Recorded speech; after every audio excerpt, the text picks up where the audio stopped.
Pant shirt পরে প্রসাদ পুরোহিত মশাইকে বাইকের পেছনে বসিয়ে রাস্তা দিয়ে ধীরে ধীরে যাচ্ছিলেন। প্রসাদ বাবু বলে যে বুঝে শুনে আসতে চললে জীবনে নাকি জিত হয়, কিন্তু এত ধীরে চললে আমরা তো অন্ধকার হয়ে গেলেও আপনার বাড়ি পৌঁছতে পারবো না। পুরোহিত মশাই, আজ আপনি আমাকে যা বলার বলতে পারেন, কিন্তু এর থেকে বেশি জোরে যে আমি গাড়ি চালাতে পারবো না। আপনি চান আমি মুখ বন্ধ করে বসে থাকি, তাই তো? যেমনটা আপনার ইচ্ছে হয় তেমনটাই আপনি করুন। আপনি তো কত বেদ মন্ত্র পড়ে রেখেছেন, আপনাকে চুপ থাকতে কি আমি বলতে পারি?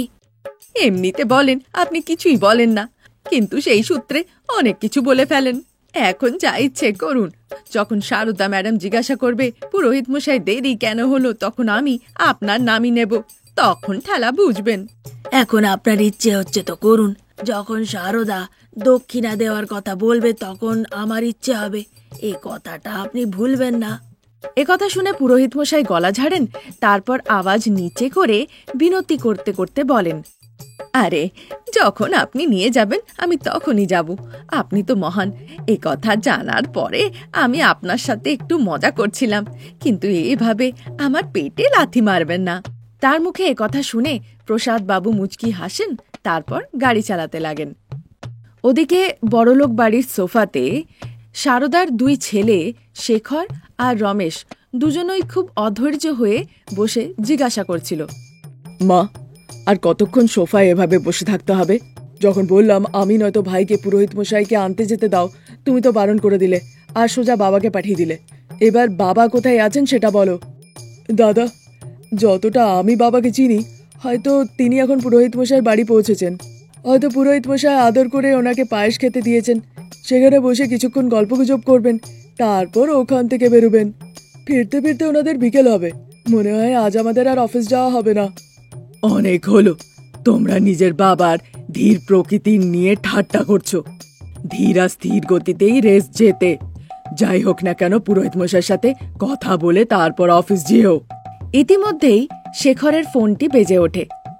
ফোনটা দেখে শেখর মনে মনে ভাবতে লাগে, ওহ, এই সরলা না, ফোনটা কাটছে কিন্তু বুঝতে পারছে না যে আমি ব্যস্ত আছি। বারবার সেই ফোন করেই যাচ্ছে। মনে হচ্ছে একটা ডোজ আমাকে দিতেই হবে। যতক্ষণ না আমি যাই ততক্ষণ যেন চুপ থাকে আর বসে বসে কাঁদে। এই ভেবে সে ফোনটা তুলে নেয়, তারপর কথা না বলে ফোনটাকে এভাবেই ধরে রাখে। মা, আমার হবু বউ কিন্তু পৃথিবীর সব থেকে সুন্দরী হওয়া চাই, খুব বড়লোক হওয়া চাই, তবেই আমি বিয়ে করব, না হলে করব না। আমিও চাই যে বড়লোক বৌমা আসুক, গরিব বৌমা নয়। আমরা নিজেরাই এত বড় লোক, আমরাও চাই যে বড়লোক মেয়ে বাড়িতে আসুক। তাই তো গরিব মেয়ে আমরা খুঁজছি না, সেই মেয়েরা আমাদের ঘরে ভালো দেখাবে না। সারদা যখন একথা বলছিল তার কথা শুনে রমেশ বলে, মা, এভাবে বলো না। কোনো গরিব মেয়ে শুনলে তার মনে কষ্ট হবে। কার সাথে বিয়ে হবে সেটা তুমি আর ভাই সিদ্ধান্ত নিতে পারো না। এসব আমাদের ভাগ্যে লেখা থাকে, সেভাবেই জীবন চলে, আর তাতেই আমাদের খুশি হওয়া উচিত। তোমাদের ভাগ্যটা এতটা খারাপ নয়। বড়লোক সারদার বাড়িতে তোমাদের জন্ম হয়েছে। ছোট ভাই শেখরকে দেখে কিছু শেখো। একথা হচ্ছিলই, ততক্ষণে শেখর চুপচাপ ফোনটা কেটে দেয়। ওদিকে মন্দির প্রাঙ্গণে একটি জায়গাতে সরলা কারো তোয়াক্কা না করে রেগে মেগে বলে, ভালোবাসার জন্য, ঘোরাফেরার জন্য, আনন্দ করার জন্য, মিষ্টি মিষ্টি কথা বলার জন্য গরিব মেয়ে চাই, আর বিয়ে করার জন্য তোমার বড়লোক মেয়ে চাই। হ্যাঁ, দাঁড়াও, আমি তোমাকে দেখাচ্ছি মজা। গরিব চাই না বড়লোক, এবার দেখো ঠেলা। রেগে মেগে এ কথা বলে সরলা সেখান থেকে বেরিয়ে যায়। ওদিকে সোফায় প্রসাদ আর পুরোহিত মশাইয়ের সাথে আরো অনেকেই বসেছিল। গিন্নিমা, এই দেরি হওয়ার কারণ কিন্তু আমি নই, আর প্রসাদ বাবুকে আপনি কিছু বলবেন না। শেষ পর্যন্ত ভালোভাবে বাড়ি এসেছেন, এটাই অনেক। আসলে আমার দুই ছেলেরই হাত দেখে একটু বলুন দেখি যে বড়লোক মেয়ের সাথে তাদের বিয়ে হবে কিনা, আর যদি হয় তাহলে কবে হবে আর কোথায় হবে। গিন্নিমা, হাতের রেখা দেখে শুধু এইটুকু বলতে পারি যে বিয়ে হবে কিনা। এমনিতে তো আপনারা বড় লোকই। এ কথা হচ্ছিলই, ততক্ষণে গোবিন্দ অনামিকা যে কাঁদছিল তাকে নিয়ে সেখানে হাজির হয়। ওভাবে অনামিকাকে কাঁদতে দেখে সারদা রেগে মেগে বলে, এই মেয়ে, তুমি কে হে? আর এভাবে সোজা ঘরের ভেতরে ঢুকে গেলে? এভাবে জিজ্ঞাসা করাতে অনামিকা কাঁদতে কাঁদতে রমেশের দিকে চেয়ে দেখে। তাকে ওভাবে চাইতে দেখে সারদা ব্যাপারটা বুঝে যায়। বাবা রমেশ, এই মেয়েটি তোমার দিকে তাকিয়ে আছে, তুমি একে চেনো নাকি? মা, এই মেয়েটির নাম অনামিকা।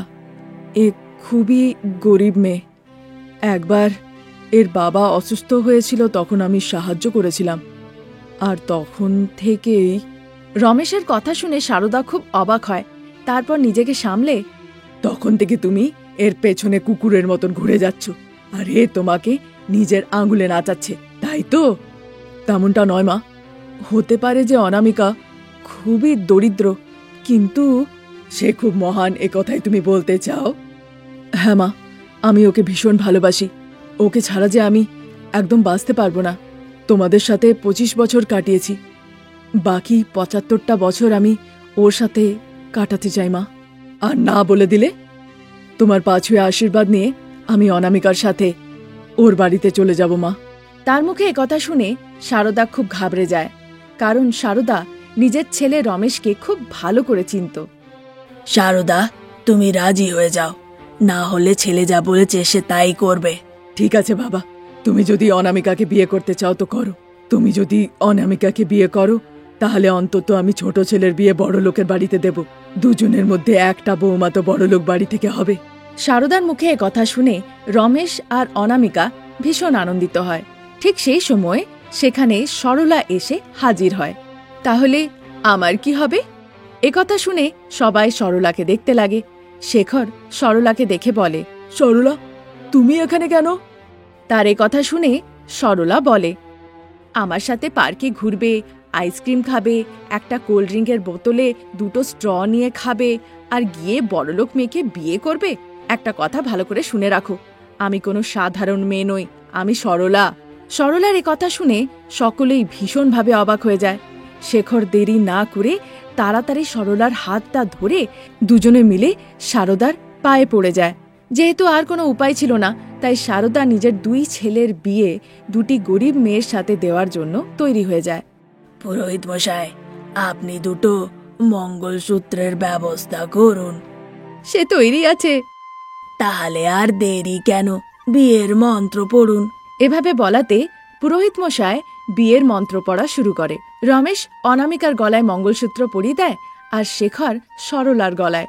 এবার 2 গরিব বৌমা এক হয়ে যায়, আর শাশুড়ি মাকে সঠিক শিক্ষা দিতে চায়। তখন একদিন বড়লোক শাশুড়ি মা সোফার মধ্যে বসেছিলেন। অনামিকা, একটা কফি আনো তো। মা, বড়লোকদের কফি কেমন হয় তা তো জানি না। ও সরলা, অন্তত তুমি তো চা নিয়ে এসো। আমিও তো বড়লোকদের চা কিভাবে তৈরি হয় তা তো জানি না মা। একথা বলে 2 বৌমাই সেখান থেকে চলে যায়। এবার কোনো উপায় ছিল না বলে সারদা নিজে গিয়ে গ্যাসে চা চাপায়। তারপর দুপুরবেলার দিকে সারদা গিয়ে ডাইনিং টেবিলে বসে, দেখে সব বাসনকোসন খালি।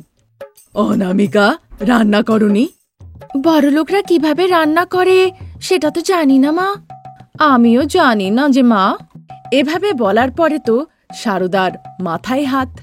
এভাবেই দিন কাটছিল। একদিন সারদা নিজের বিছানার ওপরে দুঃখিত হয়ে বসেছিল। ঠিক সেই সময় প্রসাদ আসে, আর তাকে দেখে ঠাট্টা করে বলে, কি হয়েছে সারদা ম্যাডাম, দুঃখিত হয়ে কেন বসে আছো? যেদিন থেকে এই গরিব বৌমারা আমাদের বাড়িতে এসছে, আমি তাদেরকে বলে দিয়েছিলাম তোমাদের হাতের আমি চা খাবো না, তোমাদের হাতের রান্না করা খাবারটুকু মুখে দেব না। আর এসব কথা বলে আমি তাদেরকে ভালোভাবে অপমানও করেছি। তাই জন্য তো সারদা গরিব বৌমারা বলছে তারা বড় লোকদের মতন রান্না করতে, চা বানাতে জানে না। শুধু বলছেই না, দিনেও তারা দেখিয়ে দিচ্ছে। তুমি ভালো করে জানো যে এবার তোমাকে কি করতে হবে। এভাবে বলার পরে সারদা হলে যায় আর 2 বৌমাকে ডাকে। 2 বৌমাই সেখানে এসে হাজির হয়। গরিব বৌমারা, তোমাদেরকে আমি খুব অপমান করেছি, তার জন্য ক্ষমা চাইছি। আজকের পরে থেকে এরকম কখনো বলবো না, এরকম ব্যবহার কখনো করব না। আজ থেকে সবাই মিলেমিশে থাকবো। এভাবে বড়লোক শাশুড়ি মার মধ্যে পরিবর্তন দেখে গরিব বৌমারা ভীষণ আনন্দিত হয়। তখন থেকে তারা শাশুড়ি মার খুব যত্ন আত্তি করতে লাগে আর তারা একসাথে মিলেমিশে আনন্দে জীবন কাটাতে লাগে। আজ এই পর্যন্ত। নতুন গল্প নিয়ে আমরা খুব তাড়াতাড়ি হাজির হব। ততক্ষণের জন্য নমস্কার। সারদা আর প্রসাদ একটা অটোতে বসেছিল। সেই অটোটা রাস্তা দিয়ে যাচ্ছিল। দিদির বাড়ি আমরা এভাবে খালি হাতে যাচ্ছি, বলো দেখি? কোথাও ফলমূল দেখতে পেলে নিয়ে যাব সারদা। হে ভগবান, আমার দিদির যা কষ্ট সেটা যেন কারণ না হয়। হ্যাঁ সারদা, রাকেশ যেই দেখলো আমরা গ্রামে নেই, সেই এই কাণ্ডটা ঘটালো, ভাবতেই পারছি না। হ্যাঁ গো, ও তো নিজের মায়ের খুব খেয়াল রাখতো। আমি ভাবতেও পারছি না যে সে এরকম কাজ করতে পারে। পরিবর্তন প্রকৃতির নিয়ম সারদা, সময়ের সাথে সবাই পাল্টে যায়। যতক্ষণ না দিদির সাথে কথা হচ্ছে বুঝতেও তো পাচ্ছি না কি হয়েছে। হ্যাঁ সারদা। প্রসাদ কথা বলছিলই ততক্ষণে অটোটা গিয়ে একটা ফলের দোকানের কাছে থামে। প্রসাদ ফল কিনতে যায়। কাকা, আপেল কতই দেবে? 100 টাকায় 3টে দেব। ঠিক আছে, 200 টাকার আপেল দিয়ে দাও। কথা বলে প্রসাদ তার হাতে টাকা দেয়। সেই বয়স্ক লোকটি টাকা নিয়ে একটা প্লাস্টিকে প্রসাদকে আপেল দিয়ে দেয়। তারপর অটোয় চেপে সে আবার রওনা দেয়। সেটি অনামিকার বাপের বাড়ি। অনামিকার মা সুজাতা লাঞ্চ বক্স নিয়ে তার স্বামী ঈশ্বর যে বাইরে দাঁড়িয়েছিলেন তাকে দিতে আসে। নতুন জামাইকে যদি ভাত আর তরকারি দেওয়া হয় সেটা ভালো দেখাবে না। মেয়ে আর জামাই পুকুর পাড়ে যাচ্ছে সময় কাটাবার জন্য। দুপুরবেলায় খাবার খেতে আসতে বললে তাদের মুডটা খারাপ হয়ে যাবে সুজাতা। তাই এই লাঞ্চ বক্সটা নিয়ে যাচ্ছি, সেখানেই তারা খেয়ে নেবে, সময় কাটাবে, তারপর বিকেলে ফিরে আসবে। হে ভগবান, তুমি কখনো কি আমার কোনো কথা শুনেছ? তোমার কথা শুনেছিলাম বলেই তো অনামিকায় এসে আটকালাম। অনেক ঠাট্টা হলো, এই কৌটোটা নাও। তারপর ঈশ্বর লাঞ্চ বক্স নিয়ে সেখান থেকে বেরিয়ে পড়ে। ওদিকে একটা অনাথাশ্রমের গাছের তলায় সাবিত্রী, সারদা আর প্রসাদ তিনজনেই বসেছিল। কি হয়েছে দিদি? রাকেশ এরকমটা কেন করলো? সারদার এই প্রশ্নতে সাবিত্রী কাঁদতে লাগে। ছেলে কিছু করেনি সারদা, বৌমা ছেলেকে দিয়ে এই সব কিছু করিয়েছে। এইসব তাহলে ওই নতুন বৌমার কাজ? হ্যাঁ সারদা, নতুন বৌমা এই সদ্য বাড়িতে পা রাখলো আর তার এই সব কর্ম। সে বলেছিল, জানিস সারদা, ছেলে যাওয়ার আগে কি কথা বলে গেছে? বলতে বলতে সাবিত্রীর চোখ ভিজে যায়। তাকে ওভাবে কাঁদতে দেখে সারদা আর প্রসাদের ভীষণ খারাপ লাগে। রাকেশ আমাকে এখানে নিয়ে এসে বলল যে আমি নাকি অনাথ। আমি খুব চিন্তিত ছিলাম বলে সে আমাকে এইখানে নিয়ে এসছে। সে কিছু টাকা জমা করে তারপর সে চলে যায়। এমনটা বলে সে জোরে জোরে কাঁদতে লাগে। এভাবে কেঁদো না দিদি, তোমার বোন আছে তো। मुझे इस बात का गम नहीं कि वो मुझे यहाँ छोड़ गया। इस बात का मुझे गम है कि वो कहा कि मैं अनाथ हूँ। जैसे ही बहू ने घर पे कदम रखा, उसी के साथ साथ मेरे बेटे ने मुझे अनाथ बना दिया। সাবিত্রীর এই কথা শুনে সারদা ভীষণ ঘাবড়ে যায় আর মনে মনে সে ভাবতে লাগে, এবছর তো আমার ছেলে রমেশেরও বিয়ে হয়েছে, আর আমি জানি আমার বৌমা অনামিকাও আমার সাথে এমনটাই করবে। কথা সে মনে মনে ভাবছিলই ততক্ষণে, হ্যাঁ রে বোন, এবছর তো তোর ছেলে রমেশেরও নতুন নতুন বিয়ে হয়েছে। বৌমার থেকে একটু সাবধানে থাকবি। ঠিক আছে দিদি, সাবধানে থেকো, প্রয়োজন পড়লে ফোন করো। আচ্ছা বোন, এবার তুই যা, আমার সাথে থাকলে তোরও মনে কষ্ট হবে, যা। এভাবে বলাতে সেখান থেকে সারদা আর প্রসাদ চলে যায়। ওদিকে নদীর পাড়ে বসে নবদম্পতি রমেশ আর অনামিকা হাসি ঠাট্টা, গল্পগুজব এসব করছিল। সেই দরুন ঈশ্বর লাঞ্চ বক্স নিয়ে সেখানে আসে। মা, অনামিকা, তোমাদের জন্য খাবার নিয়ে এসেছি, খেয়ে নিও। আমি ওদিকে চাষের জমিতে যাচ্ছি, অন্ধকার নামার আগে বাড়ি ফিরে যেও। ঠিক আছে বাবা। কথা বলার পরে ঈশ্বর সেখান থেকে চলে যায়। ওদিকে মন্দির প্রাঙ্গণে খুব দুঃখিত হয়ে সারদা বসেছিল। মন্দির থেকে দেয়া প্রসাদ এনে তার স্বামী তাকে দেয়। সারদা, এই প্রসাদটা নাও, আমিও একটু বসি। কথা বলে সে প্রসাদটা এগিয়ে দেয়। সারদা প্রসাদের থালাটা ধরে। তারপর সে সারদার পাশে এসে বসে। প্রসাদ খেতে খেতে সে লক্ষ্য করে যে সারদা দুঃখিত। এখনো তুমি আমাদের ঘরের নতুন বৌমা অনামিকার কথাই ভেবে যাচ্ছ? আমি যতই ভোলাবার চেষ্টা করছি, কিন্তু বারবার সাবিত্রী দিদির বলা কথাগুলোই আমার মাথায় ঘুরছে। কিভাবে তার পেটের ছেলে তাকে এভাবে অনাথ আশ্রমে নিয়ে আসতে পারে, সেখানে টাকা দেয়, আবার বলে কিনা আজ থেকে তুমি অনাথ, আর এই বলে সে চলে যায়। আমাদের ছেলে এরকম নয় সারদা, চিন্তা করো না, কিচ্ছু হবে না। জানি না গো, আমার তো তোমার কথার উপরে বিশ্বাস করতেও খুব ভয় লাগছে। সারদা, তুমি ভয় পেও না, আমার পূর্ণ বিশ্বাস এই নতুন বছরে আমাদের নতুন বৌমা অনামিকা বাড়িতে আসবে। এখানে এসে আমাদের সে খুব ভালো যত্ন করবে। নতুন বৌমার উপরে তুমি এতটা ভরসা কি করে করছো গো? যে মেয়ে নিজের মা বাবাকে এত ভালোবাসে সে শ্বশুর শাশুড়িকেও বাসবে, সম্মান করবে। বিয়ের সময় তুমি দেখোনি তার কত ভালো ব্যবহার? হ্যাঁ সারদা, তারা তার নিজের মা বাবা, জন্মদাতা। অনেক হলো সারদা, বাড়ি চলো, নতুন বৌমা এলে তখন দেখা যাবে। একথা বলে প্রসাদ সারদাকে সঙ্গে করে নিয়ে সেখান থেকে চলে যায়। বাইকে রমেশের পেছনে অনামিকা এসে বসে। সুজাতা এদিকে কাঁদতে লাগে, আর ঈশ্বর হেসে হেসে তাদেরকে বলে, দেখ মা, আগেও বলেছি, এখনো বলছি, শ্বশুর শাশুড়ি ঈশ্বর তুল্য হয়, নিজের মা বাবার থেকেও বড়। ঈশ্বরকে যেভাবে সম্মান করো তেমনটাই তাদেরকেও করো, দেখবে এতে তোমার ভাগ্য ভালো হবে। আচ্ছা বেশ বাবা। কথা বলার পরে তারা বাইকে বসে সেখান থেকে রওনা হয়ে যায়। নতুন বৌমা অনামিকা শ্বশুর শাশুড়ি যারা হলে বসেছিল ধান দুব্য নিয়ে আসে আশীর্বাদ নেওয়ার জন্য।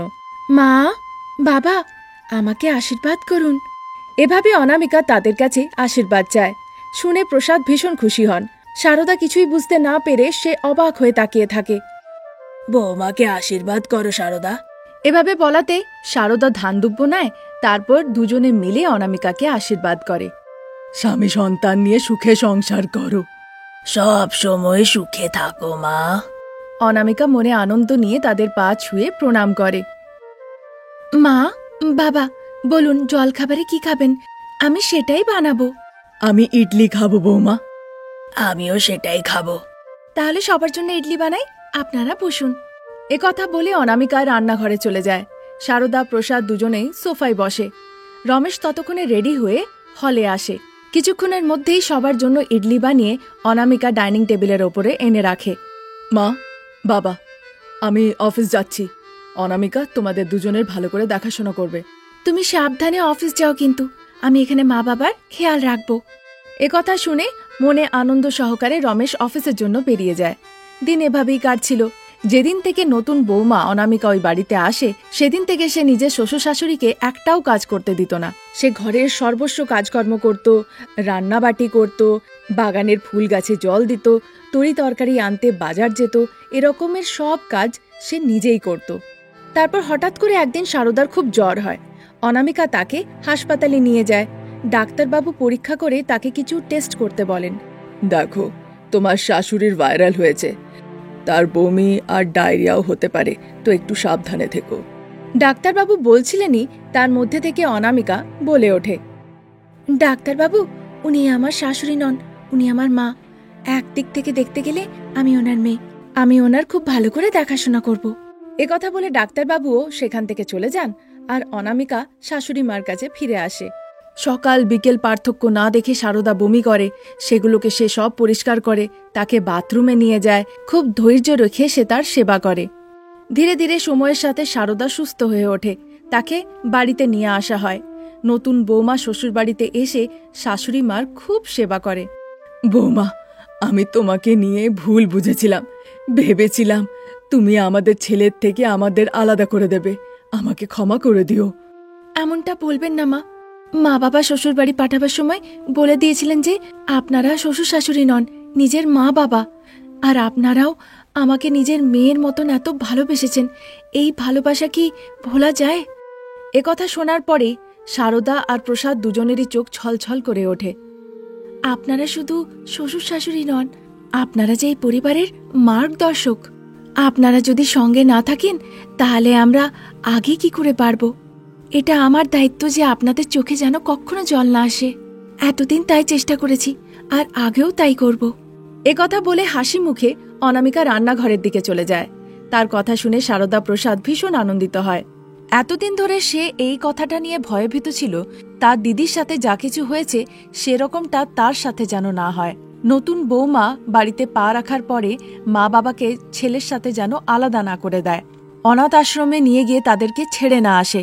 কিন্তু ওই বাড়িতে অনামিকা খুবই আজ্ঞাকারী হয়ে থাকে। শ্বশুর শাশুড়িকে মা বাবার চেয়েও বেশি ভালোবাসে, তাদেরকে সম্মান করে, তাদের দেখাশোনা করে এবং আনন্দে জীবন কাটায়। আজ এই পর্যন্ত।